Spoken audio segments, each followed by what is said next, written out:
Hello, everyone. Thanks so much for being here for our first daily devotional of the week. I was just reading this past weekend in scripture. I've been reading through the book of John, and I came to John chapter 17.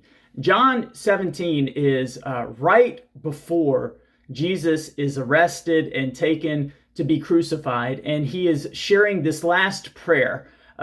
He's praying for himself. He prays for his apostles, his disciples who were there. And then in this final section of John 17, Jesus says a prayer for all of the people who will come to believe in him because of the apostles and the disciples' message. So basically, all believers like us in this last section.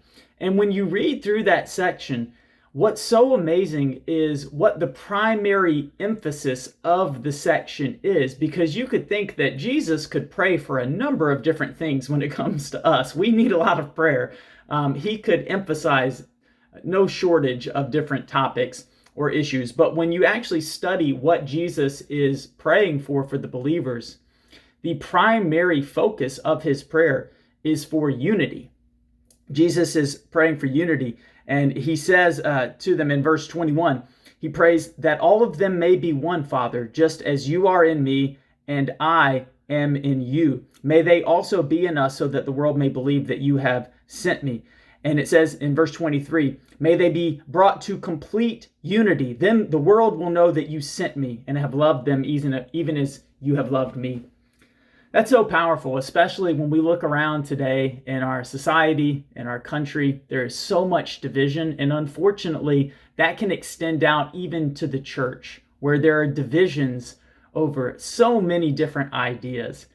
Sometimes we could say those divisions are necessary. If somebody is preaching a false gospel or some very false teachings, then yes, there's a point where we have to stand on truth and we have to divide. But I think one of the unfortunate things that can take place is when we start to lose our unity over secondary issues, over things that don't matter as much. Sometimes we lose unity over simple preferences or opinions. And Jesus, I think, knew that we would struggle with this. And so his prayer is that we would be unified. And this is something that I'm working on in my own life, and I share it today because I hope it'll be an encouragement to you.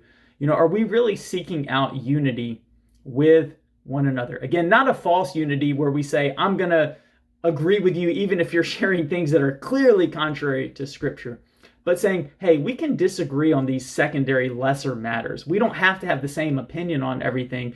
If we believe in the same fundamental things, that Jesus is Lord and we have placed our faith in him, can we be brought to unity? It's something that I want to seek after, and I pray that it is something that you will seek after as well.